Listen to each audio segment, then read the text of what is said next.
Bonjour ou bonsoir les amis de Dieu.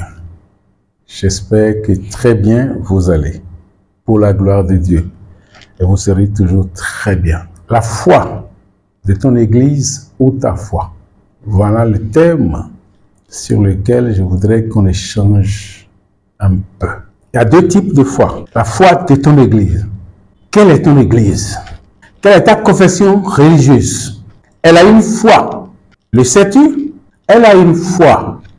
Elle a reçu une foi dont elle a mission de propager. Tu as aussi une foi. La tienne, particulièrement la tienne. Confonds-tu les deux? Confonds-tu souvent les deux? Ou confonds-tu toujours les deux? Aujourd'hui, tu comprendras certainement qu'il est dangereux, très dangereux pour ta foi, pour ta vie, de confondre la foi de ton église avec ta propre foi. Comment les choses se passent? Quelle que soit ton église, elle reçoit sa foi d'une doctrine, soit d'un livre ou d'une personne considérée comme telle. Elle t'annonce cette foi. Elle a reçu la foi, elle y a cru. Elle y a cru et parce qu'elle y a cru, elle te l'annonce. Pour que tu sois délivré de tes bêtises, de tes prisons, de ce qui ne va pas en toi, chez toi, sur toi. Elle te donne cette foi. Elle t'annonce cette foi. Et tu reçois cette foi. Mais quel est le processus? Cette foi que tu as reçue, tu vas la garder, certes. En la gardant, tu la travailleras, tu la retravailleras. Tu vois dans quelle mesure cette foi reçue sera tienne. La foi de ton église ne te sauvera jamais. C'est choquant, n'est-ce pas? Le choc de la foi, c'est choquant. La foi de ton église ne te sauvera jamais. Ta foi t'a sauvé. Au moins dans les Saintes Écritures, chez les chrétiens, toutes confessions confondues, vous avez souvent entendu cela. De la bouche du maître de ces confessions-là. Ta foi t'a sauvé. Ta foi. Ta foi explique le miracle que tu es. Ta foi explique le mystère que tu es. Ta foi explique l'identité que tu es. Et non pas seulement que tu as. Tu as certainement une identité. Mais cette identité n'est pas seulement tienne. Tu es cette identité.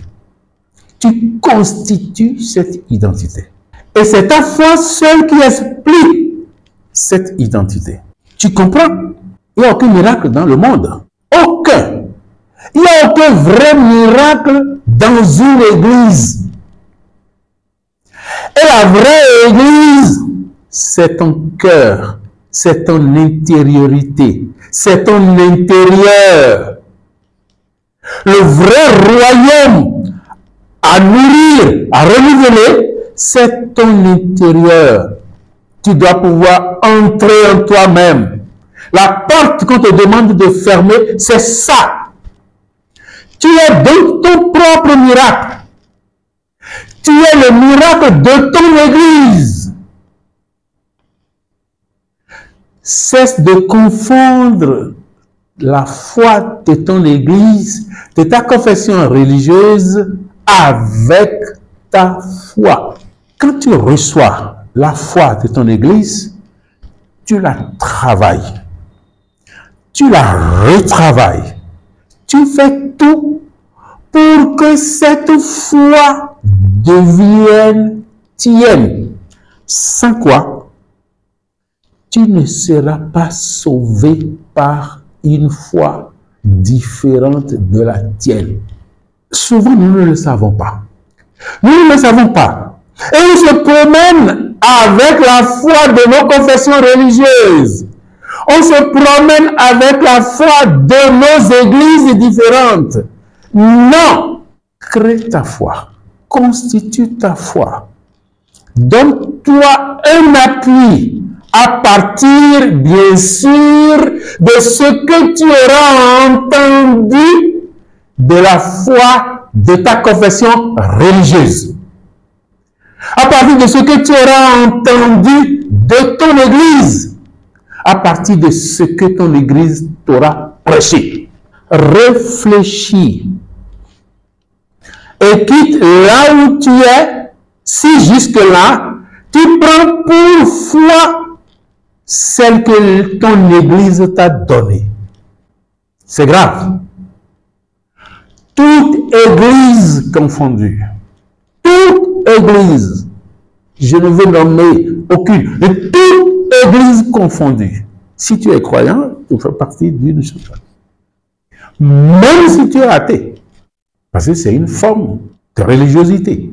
Même si tu es animiste, c'est toute une religion. Tu entends. Et ta foi naît de ce que tu entends.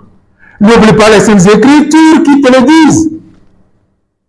La foi vient de ce qu'on entend. La foi vient de ce qu'on entend. Ta foi vient de ce que tu entends. Ta foi qui va te sauver vient de ce que tu vas entendre. Alors ne prends pas alors ce que tu entends comme ta foi. Tu vois la nuance? Réfléchis-en un peu. C'est pas la même chose. Tu reçois quelque chose. Tu dis merci. Tu essaies de comprendre la chose. Tu reçois d'abord. Tu reçois. Tu reçois. Tu reçois. Et tu crois.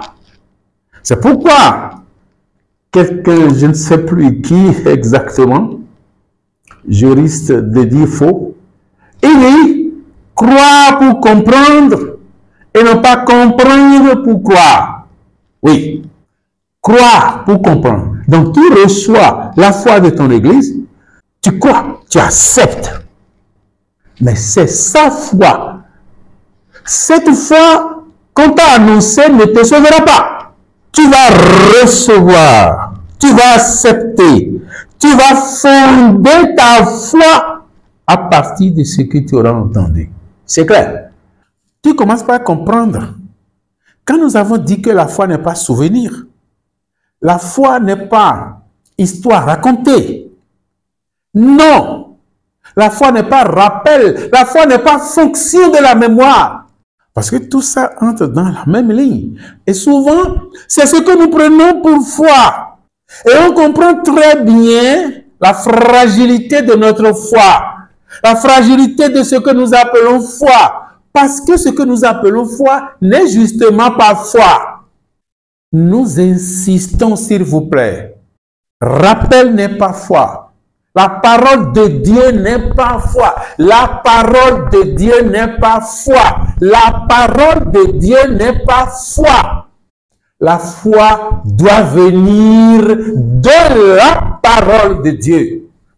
Si foi est adhésion et assurance ferme, tu comprends alors quelle est déduction. C'est pourquoi nous avons dit que la foi est déduction. Déduction de quoi? Déduction de ce que tu entends. Et ce que nous disons là vient aussi de la parole. La foi vient de ce que l'on entend. Tu as entendu quoi? La parole de Dieu. Et nous avons dit que cette parole n'est pas ta foi. Tu prendras base sur cette parole pour déduire ta foi de cette parole.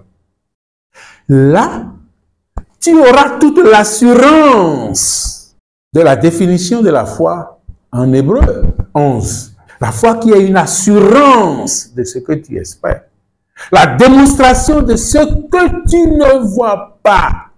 Pas la démonstration de ce que tu ne vois plus. Pas la démonstration de ce que tu ne vois plus.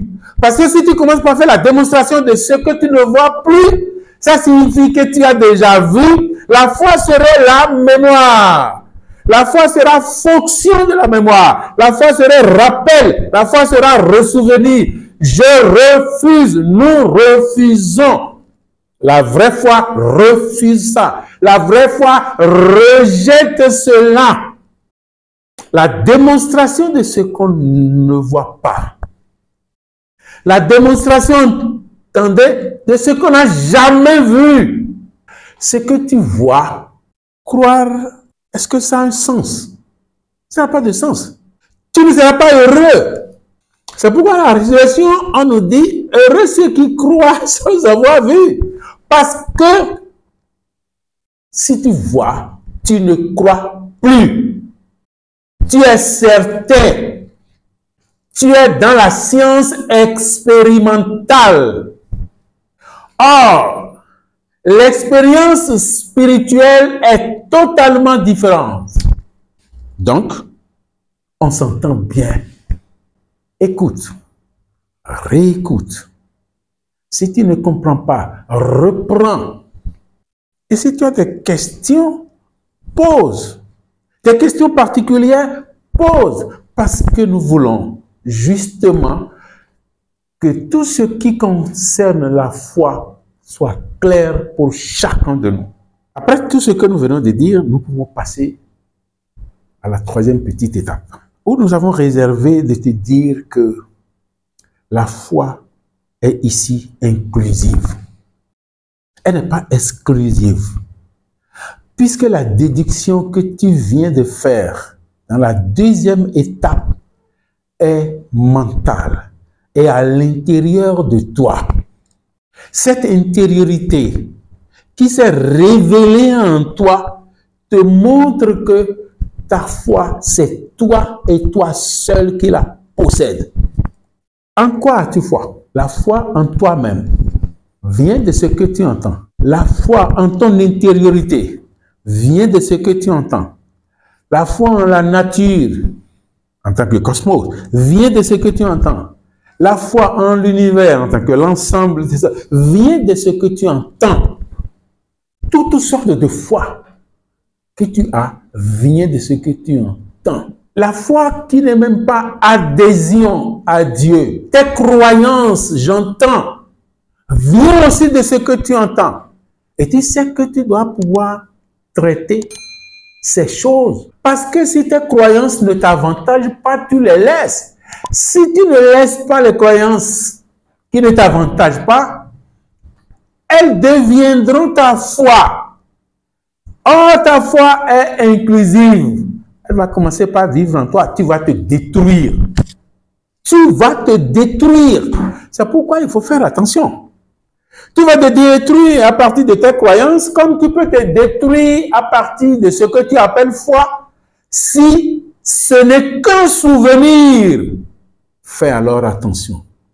Faisons attention, tous, autant que nous sommes, parce que le danger qui est là guette tout le monde. Faisons attention pour que la foi qui est nôtre, la foi qui est particulière à chacun, la foi capable de nous sauver, nous puissions l'entretenir comme cela se doit. La foi du Christ, le Christ de la foi, comprenne qui pourra.